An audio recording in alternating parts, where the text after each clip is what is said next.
இந்திய பிரதமர் நரேந்திர மோடி அமெரிக்க அதிபர் டொனால்ட் ட்ரம்பை நேரில் சென்று சந்தித்திருக்கிறார். அரபு நாடுகள் அதை விரும்பவில்லை. அவர்கள் இதைவிட ஒரு சிறந்த திட்டத்தை வைத்திருப்பதாக சொல்லுகிறார்கள்.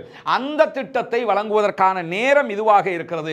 எனவே அதை நாங்கள் எதிர்பார்த்து நிற்கிறோம். எங்க திட்டத்தை நீங்க ஏத்துக்கிற மறுக்கிறீங்க. நீங்க ஒரு சூப்பர் திட்டத்தை சொல்லுங்க. இத்தனை நாட்களாக அமெரிக்கா பிசினஸ் பண்றாங்க, எல்லாம் பண்றாங்க. எப்படி பண்றாங்கன்னு சொன்னா கடல் வழியாக பண்ணுகிற எல்லாமே செங்கடல் வழியாகத்தான் வருகிறது. அங்கதான் டவுட் வருது. என்னன்னா காசாவை கையில் எடுத்தா தான் இந்த திட்டத்தை அவங்களுக்கு செய்ய முடியும். இதுல சொல்லப்பட்டிருக்கக்கூடிய செய்தி என்னன்னா காசாவிலிருந்து பாலஸ்தீன மக்களை மொத்தமாக வெளியேற்றுவது தொடர்பான அமெரிக்க அதிபர் டொனால்ட் ட்ரம்பினுடைய திட்டத்தை மொத்தமாக நாங்கள் புறக்கணிக்கிறோம் என்று அவர்கள் அறிவித்திருக்கிறார்கள்.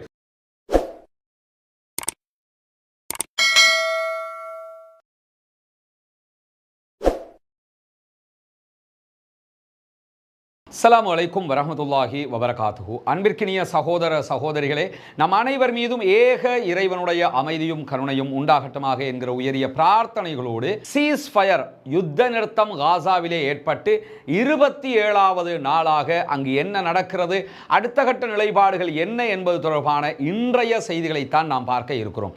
இன்றைக்கு வெளியாகி இருக்கக்கூடிய மிக முக்கியமான செய்திகளை பொறுத்தவரையில் ஜெனின் பகுதிகளில் இன்றைக்கு ஆளில்லா விமான தாக்குதல்களை இஸ்ரேலிய ஆக்கிரமிப்பு ராணுவம் நடத்தி இருக்கிறது என்கிற செய்திகள் பதிவாகி இருக்கிறது. இந்த ட்ரோன் அட்டாக் மூலமாக எத்தனை பேர் கொல்லப்பட்டார்கள் அல்லது எத்தனை பேருக்கு காயங்கள் ஏற்பட்டது என்கிற தகவல்கள் இதுவரைக்கும் வெளியாகவில்லை. அவைகள் வெளியாகிற போது அவற்றையும் நாம் நம்முடைய அடுத்த கட்ட செய்திகளோடு இணைத்துக் கொள்ள காத்திருக்கிறோம். அதே நேரத்தில் இன்றைக்கு வெளியாகி இருக்கக்கூடிய செய்திகளின் பிரகாரம் இன்ஷா அல்லாஹ் நாளைய தினம் சனிக்கிழமை 3 இஸ்ரேலியர்களை பணைய கைதிகளாக வைத்திருக்கக்கூடியவர்களை பாலஸ்தீன விடுதலை ராணுவம் விடுதலை செய்ய இருக்கிறார்கள். இதே நேரத்தில் இந்த 3 பேருக்கு பகரமாக 369 பாலஸ்தீன மக்கள் சிறைகளிலிருந்து விடுதலை செய்யப்பட இருக்கிறார்கள் என்கிற செய்திகள் வெளியாகி இருக்கிறது. இந்த 369 என்கிற எண்ணிக்கையை பொறுத்தவரையில் இதுல ஒரு சின்ன கன்ஃபியூஸ் இருக்குது. என்னன்னு கேட்டா, வழமையில் இந்த ஒப்பந்த பிரகாரம் ஒருவருக்கு 30 பேர் விடுதலை செய்யப்படுவார்கள். இதுவே ராணுவத்தை சேர்ந்தவர்களாக இருந்தால் அந்த ஒவ்வொருவருக்கும் 50 பேர் விடுதலை செய்யப்படுவார்கள் என்பதுதான் ஒப்பந்த விதியாக இருக்கிறது. ஆனா இந்த இடத்துல நம்ம பார்த்தோம்னு சொன்னா 3 பேர் தான் இஸ்ரேலியர்கள் விடுதலை செய்யப்பட இருக்கிறார்கள். 369 பாலஸ்தீனியர்கள் நாளை விடுதலை செய்யப்பட இருக்கிறார்கள் என்கிற செய்திகள் வருகிறது. இதுல நம்ம கவனிக்க வேண்டிய மிக முக்கியமான விஷயம், குறைவானவர்களுக்கு முன்கூட்டியே பல பேரை விடுதலை செய்கிற அந்த அளவுக்கு நல்லவன் வேஷம் போடுகிற வேலையை இஸ்ரேல் பண்ண மாட்டாங்க. நமக்கு எல்லாருக்கும் தெரிந்த ஒரு விஷயம். அப்படி இருக்கும் போது ஏன் அதிகமானவர்கள் விடுதலை செய்யப்படுகிறார்கள் என்கிற கேள்விக்கு இதுவரைக்கும் பதில் இல்லாவிட்டாலும் சில நேரங்களில் இதுவரைக்கும் விடுதலை செய்யப்பட்டவர்களுக்கு ஈக்குவலாக சில பேர் விடுதலை செய்யப்படாமல் இருந்து அவர்கள் தற்போது விடுதலை செய்யப்படுகிறார்களா என்கிற செய்திகளும் தெளிவாக இல்லை. எது எப்படி போனாலும் நாளைய தினம் விடுதலை செய்யப்படுகிற போது இதற்கான பதில் நமக்கு கிடைத்துவிடும். அப்பொழுது அந்த பதிலை உங்களோடு நாம் பகிர்ந்து கொள்ள தயாராக இருக்கிறோம். இந்த நிலையில் நாளை இஸ்ரேலியர்கள் 3 பேர் காசாவிலிருந்து விடுதலை செய்யப்பட இருக்கிறார்கள். இதிலே 2 பேர் பாலஸ்தீன விடுதலை அமைப்பினுடைய கண்ட்ரோல்ல இருக்கிறாங்க. அதிலே ஒருவர் பாலஸ்தீன விடுதலை ராணுவத்தினுடைய துணை ராணுவ பிரிவினுடைய கண்ட்ரோல்ல இருக்கிறாங்க. 3 பேரும் 3 இடங்களில் வைக்கப்பட்டிருக்கிறார்கள். எனவே 3 பேரையும் ஒரே இடத்தில் பாலஸ்தீன விடுதலை ராணுவம் விடுதலை செய்ய போகிறதா அல்லது 3 பேரையும் 3 இடத்தில் வைத்து விடுதலை செய்ய போகிறார்களா என்பது தெரியாது.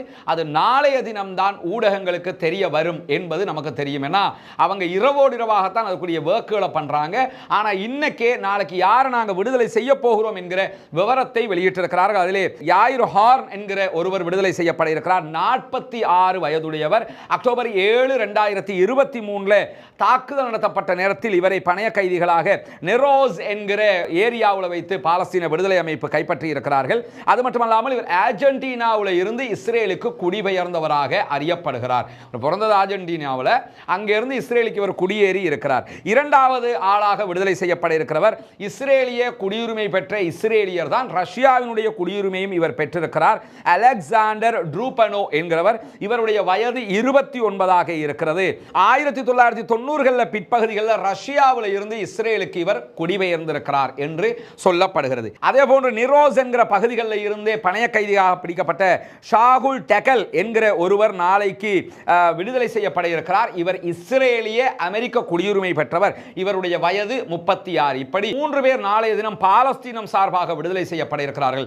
369 பேர் இஸ்ரேல் சார்பாக பாலஸ்தீனியர்கள் விடுதலை செய்யப்பட இருக்கிறார்கள் நாளைய தினம். இது ஒரு பதட்டமான சூழ்நிலைக்கு மத்தியில் மிக ஒரு முக்கியமான விடுதலையாக மாறப்போகிறது என்பதும் இன்றைக்கே தலைப்புச் செய்திகளில் இடம் பிடித்திருக்கிறது. இப்படியான நிலையில தான் காசாவை கையகப்படுத்துகிற டொனால்ட் ட்ரம்பினுடைய திட்டம் ரொம்ப அடிவாங்கி கொண்டிருப்பதை நாம் பார்க்க முடிகிறது. எல்லா பக்கமுமே அவர் நம்பியிருந்த நாடுகளே அவருக்கு எதிராக மாறி நிற்கிறது.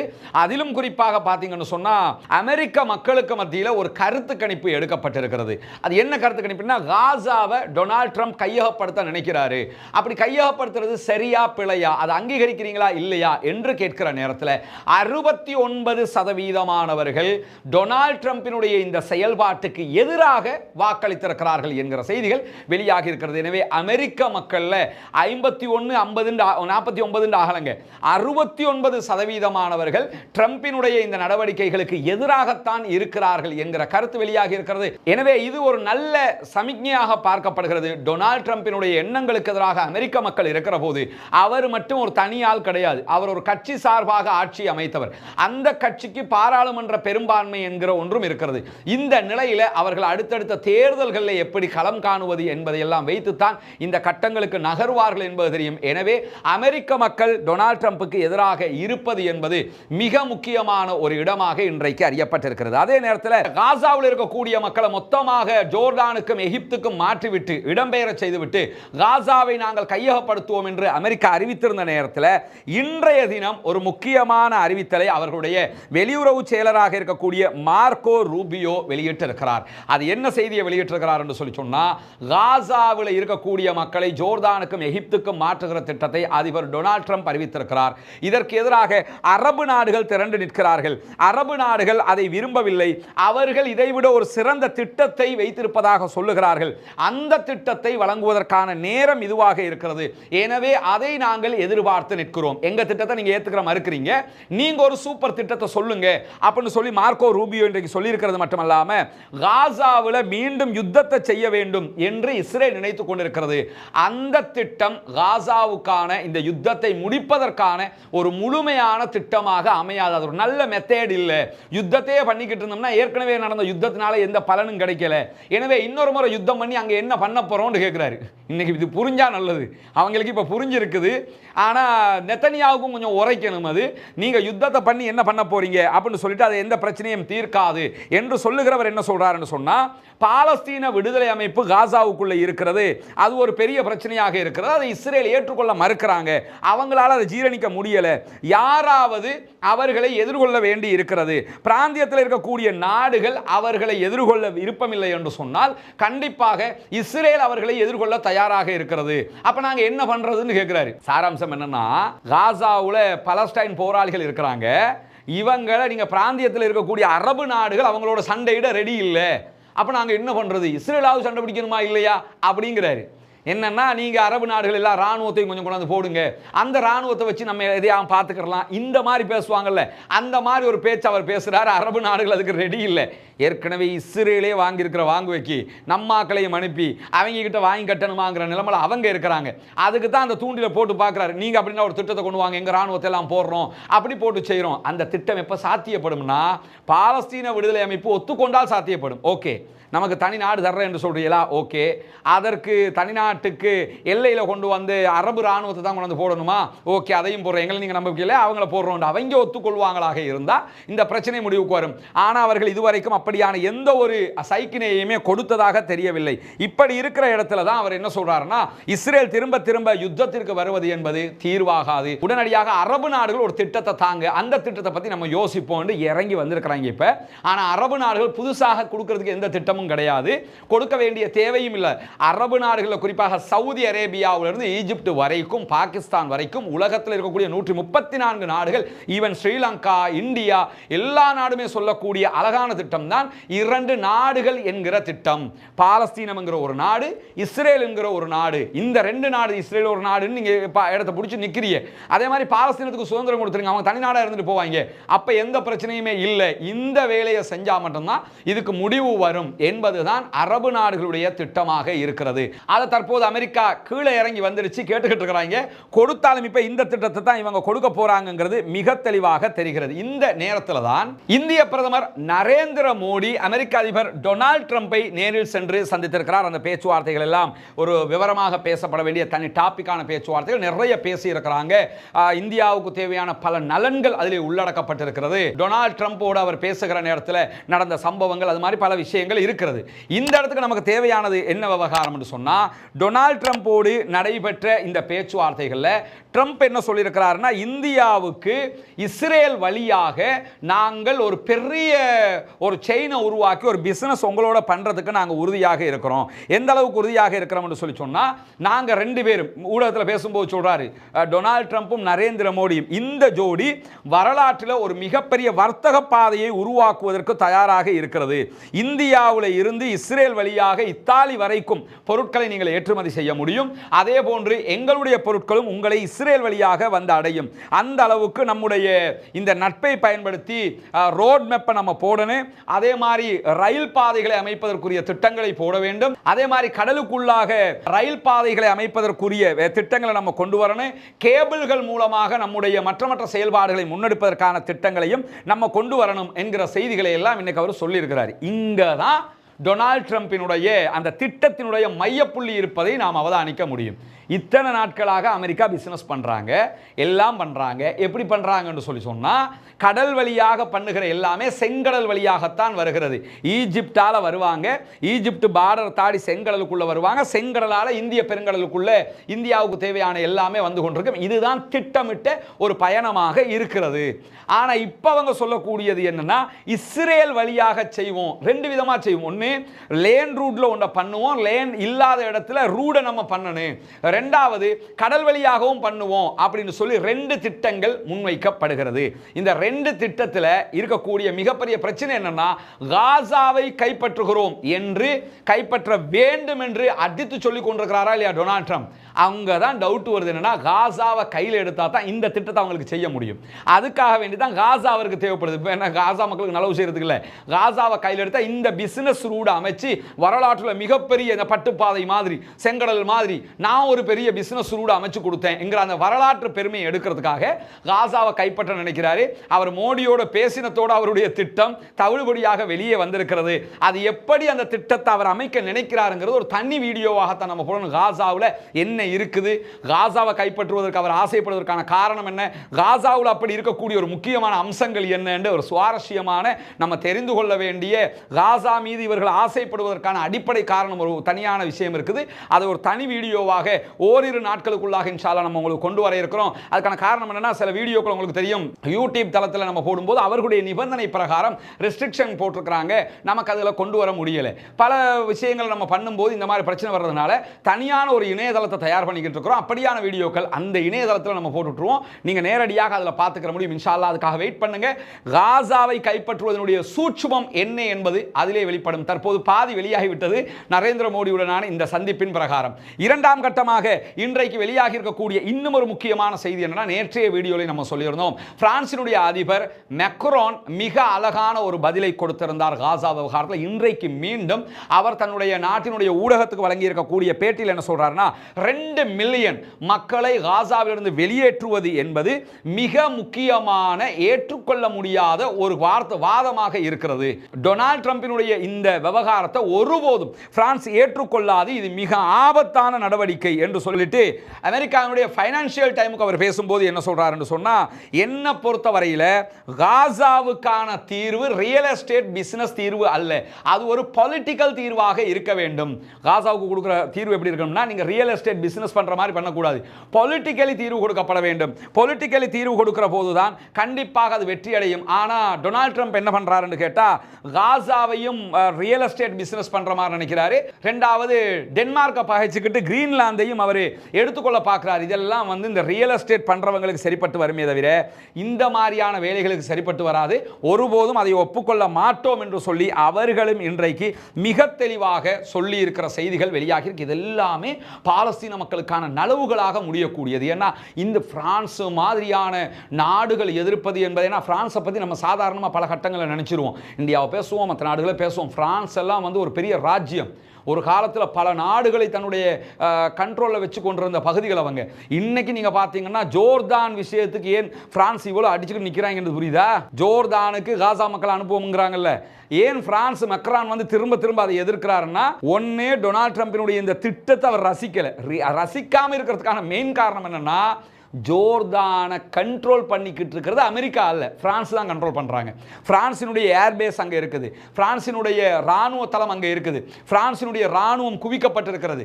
ஜோர்தானுக்குள்ள பிரான்ஸுக்கு தனியான பேஸ் இருக்கிறது. இப்போ கத்தாரில் அமெரிக்காவோட பேஸ் இருக்கிற மாதிரி மிகப்பெரிய பேஸ், மிடில் ஈஸ்டில் இருக்கக்கூடிய அமெரிக்காவுடைய மிகப்பெரிய ராணுவ தளம் எங்கே இருக்குன்னா கத்தாரில் தான் இருக்குது.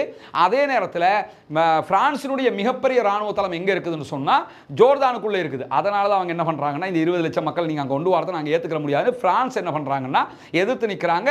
அது ஜோர்தான் பிரான்ஸுக்கு சொல்லி செய்யக்கூடிய ஒரு விஷயமாக பார்க்கப்படுகிறது. இந்த மாதிரியான நேரத்தில் இன்றைக்கு ஒரு முக்கியமான விளம்பரம், இந்த விளம்பரத்தை நீங்க பார்க்க முடியும். இது நியூயார்க் டைம்ஸ்ல வெளியாக இருக்கு. நியூயார்க் டைம்ஸினுடைய பத்திரிகையினுடைய பேஜை தான் நீங்க பார்க்குறீங்க. இது விளம்பரமாக போடப்பட்டிருக்கிறது.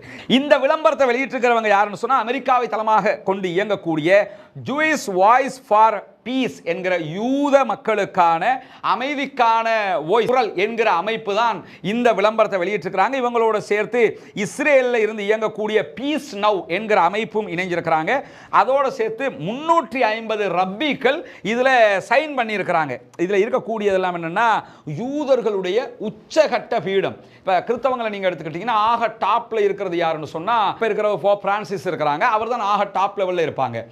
இஸ்லாத்தை எடுத்துக்கிட்டு அப்படி ஒரு டாப் லெவலில் நமக்கு நபிகள் நாயகம் ஸல்லல்லாஹு அலைஹி வஸல்லம் அவங்க தான் நமக்கு டாப்ல இருக்காங்க. ரசூலுல்லாஹி ஸல்லல்லாஹு அலைஹி வஸல்லம் அவங்க சொன்னதை நம்ம பின்பற்றிக்கிட்டு இருப்போம், அவ்வளவுதானே தவிர நமக்கு இந்த மௌலவி பெரியால், அந்த மௌலவிக்கு அடுத்து அந்த மௌலவி, அந்த மௌலவிக்கு அடுத்து அந்த மௌலவிங்கிறதெல்லாம் கிடையாது. இதே நேரத்தில் ஷியாக்களை ஈரானை நீங்க எடுத்துக்கிட்டீங்கன்னா ஆக டாப் லெவலில் யார் இருப்பான்னு கேட்டால் ஆயத்துல்லா அலி ஹாமனி அவர்கள் தான் இருப்பார்கள். இப்படி ஒவ்வொரு மதத்திலையும் மதம் சார்ந்தவங்க இப்படியான ஆட்களை வச்சிருப்பாங்க. யூதர்கள் ரப்பிக்களை வச்சிருக்கிறாங்க, ஆக டாப் லெவலில் அவங்க தான் இருப்பாங்க. அந்த ரப்பிக்கல்ல மிக முக்கியமான ஆட்கள் உலகத்தில் இருப்பாங்களா இல்லையா, அப்படியான ஆட்கள் 350 பேர் இதில் சைன் பண்றாங்க. அந்த பேரோட அவங்க யாருங்கிற டீடைல்ஸோட தான் இது வெளியிடப்பட்டிருக்கிறது. இதில் சொல்லப்பட்டிருக்கக்கூடிய செய்தி என்னன்னா, காசாவிலிருந்து பாலஸ்தீன மக்களை மொத்தமாக வெளியேற்றுவது தொடர்பான அமெரிக்க அதிபர் டொனால்ட் ட்ரம்பினுடைய திட்டத்தை மொத்தமாக நாங்கள் புறக்கணிக்கிறோம் என்று அவர்கள் அறிவித்திருக்கிறார்கள். இது இன்றைக்கு சமூக வலைதளங்களில் எக்ஸில் ரொம்பவே பரவக்கூடிய ஒரு விஷயமாக இருக்கிறது. இதை என்ன செய்யுங்கன்னா, இவர்களுடைய என்னுடைய எக்ஸ் தளத்தில் நீங்கள் போய் பார்த்தீங்கன்னா இவங்களோட டைரக்டான பேஜில் இருந்து நான் அதை ஷேர் பண்ணியிருக்கிறேன். அதே ரஸ்மின் எம்ஐஎஸ்சின்னு தேடினீங்கன்னா தெரியும், முன்னாடி நீங்கள் வீடியோவில் முன்னாடி அதை காட்சிப்படுத்தப்படும்.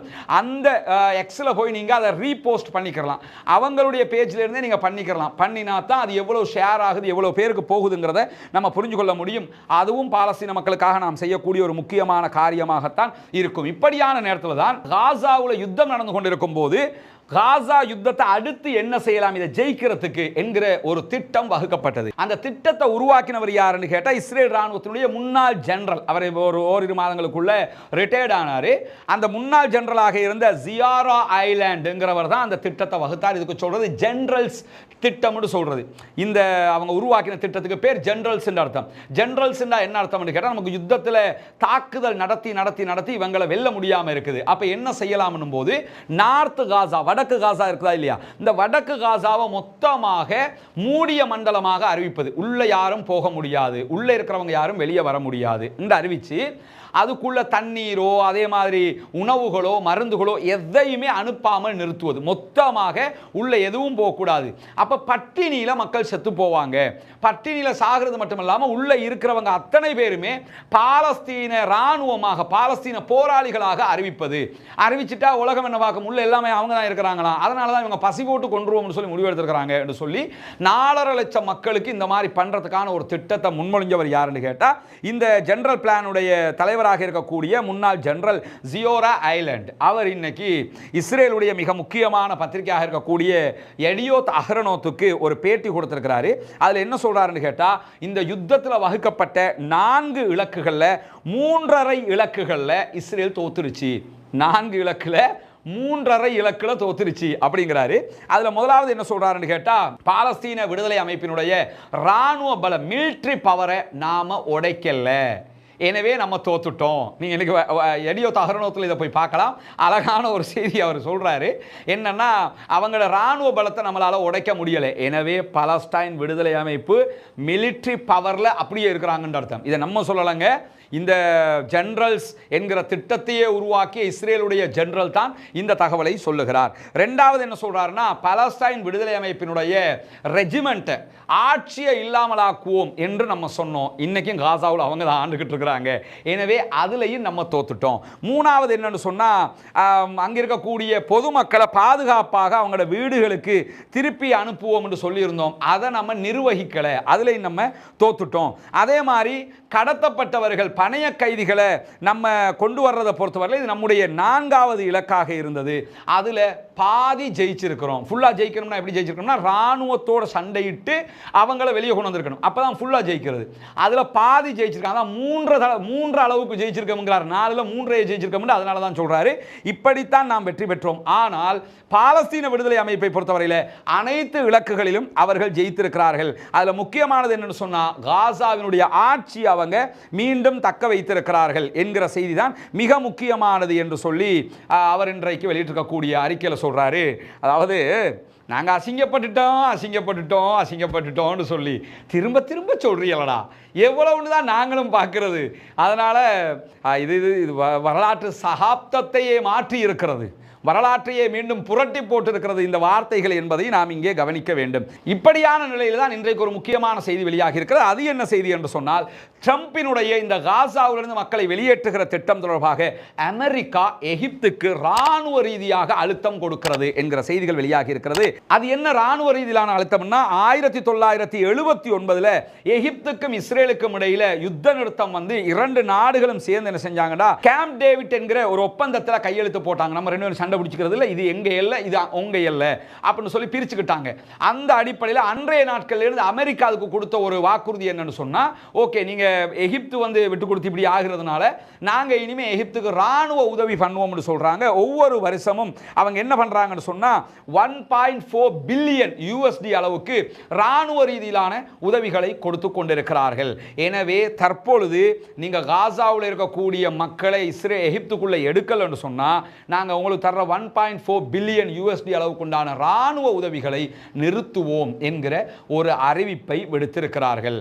ராணுவ உதவியை எகிப்துக்கு நிறுத்துறதை பொறுத்தவரை அது எகிப்துக்கு நத்திங், பெரிய ஒரு மேட்டர் கிடையாது. ஆனால் 1.4 பில்லியன் யூஎஸ்டி அளவுக்குண்டானது என்கிறத அவங்க யோசிப்பாங்க, யோசிக்காமலும் இருக்க மாட்டாங்க. ஆனால் அவங்களுக்கு சுயஸ் கால்வாயால் வருகிற வருமானத்தை பொறுத்தவரையில் லேசாக இதை ஈடுகட்டவும் முடியும். என்ன செய்ய போகிறது எகிப்து, துரோகம் இழைக்க போகிறதா என்ன என்பதை நாம் பொறுத்திருந்துதான் பார்க்க வேண்டும்.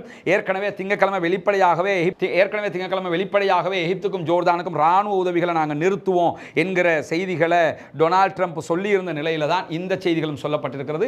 என்ன நடக்கப் போகிறது என்பதை பொறுத்திருந்து பார்ப்போம். தொடர்ந்து நம்முடைய செய்திகளை அறிந்து கொள்வதற்காக ரஸ்மின் எம்ஐஎஸ்சி நியூஸ் என்கிற இந்த சேனல் நீங்க சப்ஸ்கிரைப் செய்கிற அதே நேரம் ரஸ்மின் எம்ஐஎஸ்சி அப்டேட்ஸ் என்கிற நம்முடைய புதிய சேனலை மறவாம சப்ஸ்கிரைப் செய்து கொள்ளுங்கள். இன்றைக்கும் அதில் ஒரு புதிய வீடியோ போட்டிருக்கிறோம். தொடர்ந்து பல வீடியோக்களை போட இருக்கிறோம், பல நிகழ்ச்சிகள் உங்களை வந்தடைய இருக்கிறது. வல்ல ரஹ்மான் நம் அனைவரையும் நல்ல விவகாரங்களில் ஒருங்கிணைப்பானாக என்கிற பிரார்த்தனைகளோடு பாலஸ்தீனம் வெற்றி பெற வேண்டும், பாலஸ்தீனம் சுதந்திரம் அடைய வேண்டும், பாலஸ்தீன மக்களும் நம்மை போன்ற நிம்மதியானவர்களாக மாற வேண்டும் என்கிற உயரிய பிரார்த்தனைகளோடு பாலஸ்தீன மக்களுக்காக துஆ செய்ய மறந்து விடாதீர்கள் சகோதரர்களே. பாலஸ்தீன மக்களுக்காக ஜனநாயக ரீதியாக குரல் கொடுப்போமாக. வாஹிர் தஅவானா அல்ஹம்துலில்லாஹி ரப்பில் ஆலமீன்.